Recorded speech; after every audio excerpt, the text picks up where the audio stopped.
No niin, terve kaikille. Kaikille aivovammaisille, vammautuneille ihmisille päänsä. En tarkoita CP-kehitysvammasta tai mielisairautta. Nyt mennään tähän omaan luokkaan. Erittäin vakavasti saaneet tai tullut aivovauriot. Ja kovat ja syvälle asti ja kaikki.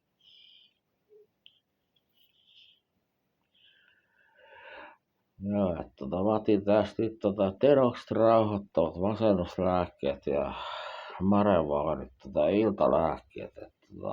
Rassasin tosta venyttelyt jalat alapäälle keskivartaloon asti ja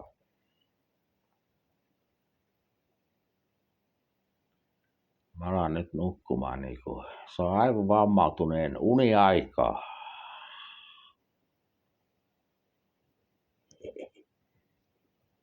Näin se on vittu mun arki.